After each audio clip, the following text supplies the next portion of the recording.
So I'm back in the Lords. This is the first week back after the Easter recess, and one of the big things that's happening now is that we've at last started the online safety bill.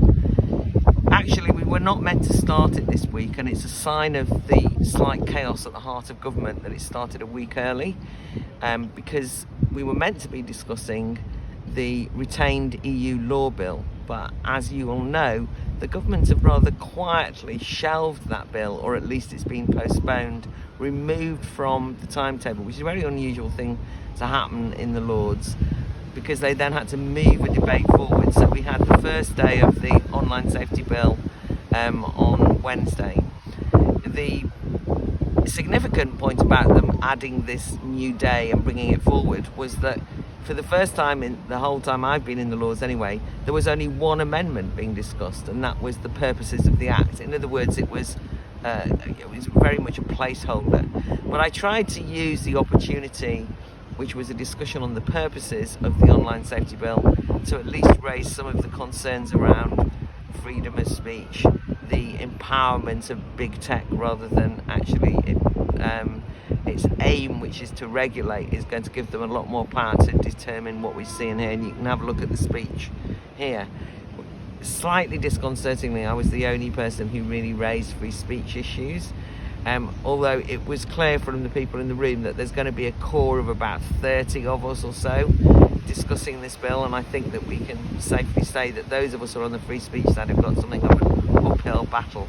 If you look at the amendments, Daniel Moylan, Lord Moylan, has to take the star for having the most free speech amendments anyone has ever seen in their lives, which is great because he's a great ally, and I've got quite a few, and there's other people who will be joining in.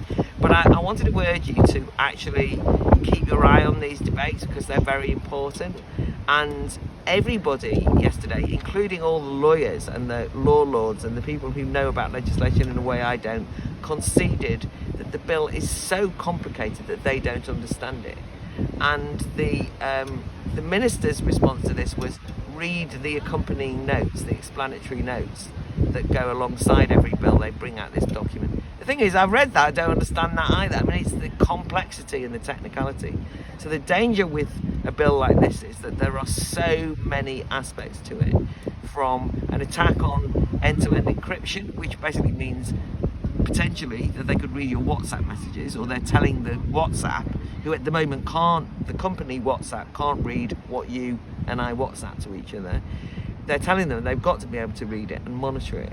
There's all sorts of surveillance involved. So it's not just the free speech aspect, the removal of content on the basis that is it illegal or not, and it'll be up to big tech to decide, because a lot of times illegality in speech anyway, like hate speech, is ambivalent. It's not just that, it's also a whole range of very dangerous parts to the bill. So keep your eye. It's going to be running on Tuesdays and Thursdays from now on in the House of Lords for probably the next 5 or 6 weeks, and then there'll be votes on it, so do keep on top of that. The other a big issue that I was involved in, another complicated and very long and drawn out bill, is the Levelling Up bill. And this week I used the Levelling Up bill to put in an amendment on leasehold, and the fact that leasehold isn't really the same as buying your own home, even though when you buy a leasehold flat, as I did, you think you're buying a flat, you don't know it's going to mean that you're actually a sort of effectively a tenant with a mortgage and you haven't really got control. I'm actually returning to my leasehold flat, which I've been absent from for 3 years, because Haringey Council has spent 3 years repairing it after there was a big fire and water damage on a block of flats, and it's taken them 3 years, and I've had no rights at all. Anyway, I'm going back into it now, so it's something I feel very passionate about. But that was in a group of amendments about housing and the need for more housing, and I've spoken before, I'm passionate about the fact that there's a housing crisis. Genuinely, people are living in the most dire circumstances, and a lot of people can't afford to get into the rental market, let alone into the buying market. So there's a shortage of homes. The government keeps promising 300,000 a year. The Labour Party previously had claimed that they were going to keep building. Nobody's building. And one of the things that happened was that the group of amendments before my amendment came up on housing was on environmental concerns that should be in the levelling up bill.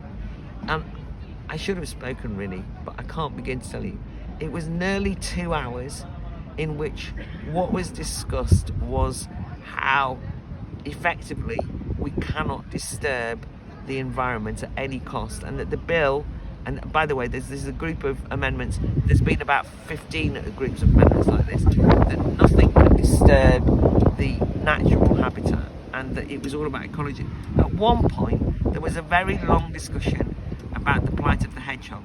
Now, I don't want to be glib, I like hedgehogs, but for goodness sake, somebody then stood up and said, I wish I'd put in an amendment on wrens. I thought they were joking, because wrens have got a real problem with their habitat.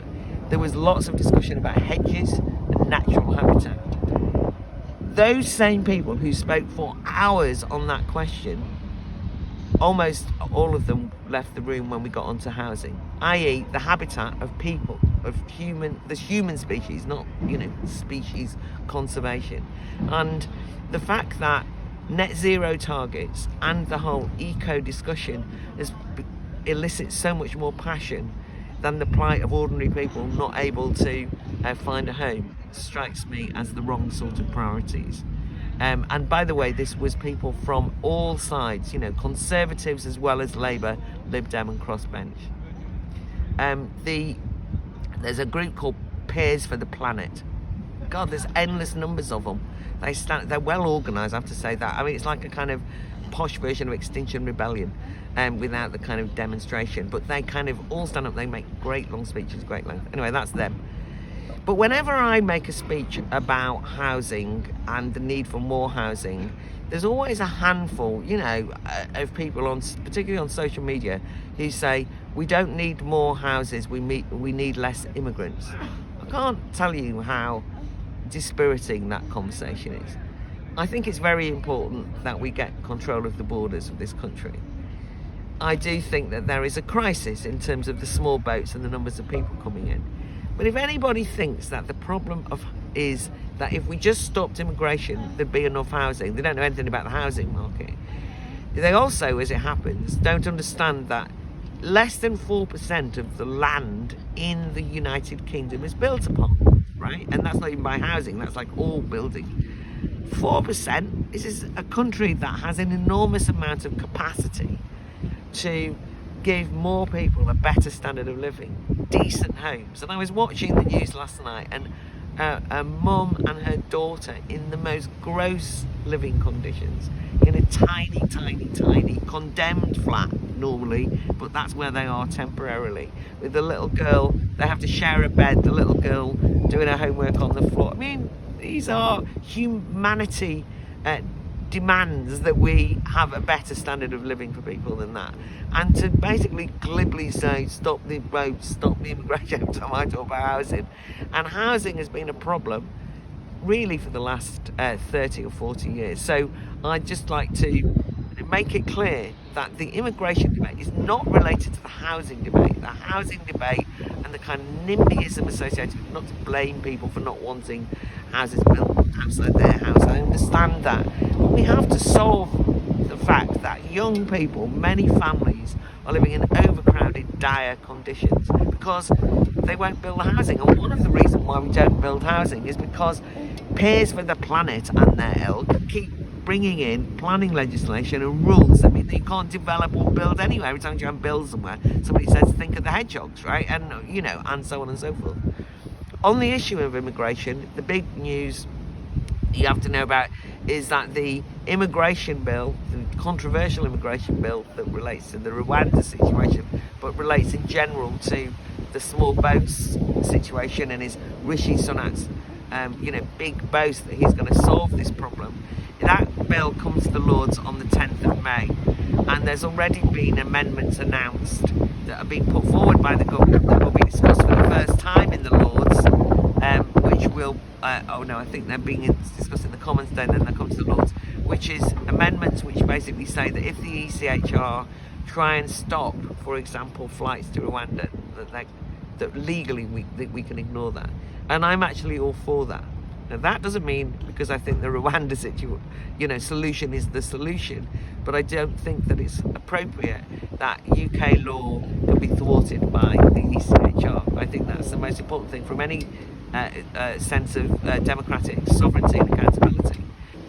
However, that doesn't mean to say that I think that this bill is perfect. It's much shorter than the online safety bill, much more straightforward, but I think that it does not actually resolve the situation. I think that there has to be, and there's rumours at the moment that there might be amendments on safe routes. I think there has to be some alternative to allowing people who are legitimately trying to seek asylum to be able to apply for asylum before they arrive in the UK, which at the moment you can't do.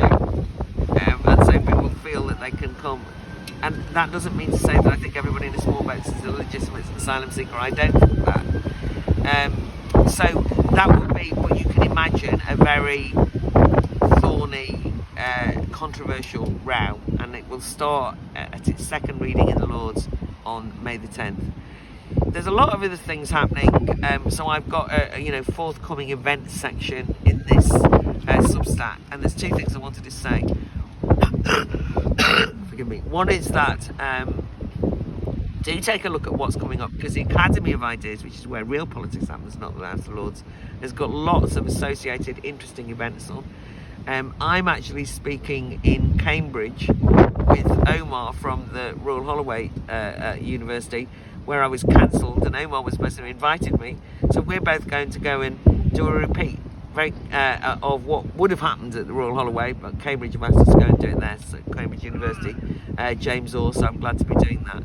There's also a really good discussion being organised by the Education Forum of the Academy of Ideas on behaviour in schools, a very big and important discussion.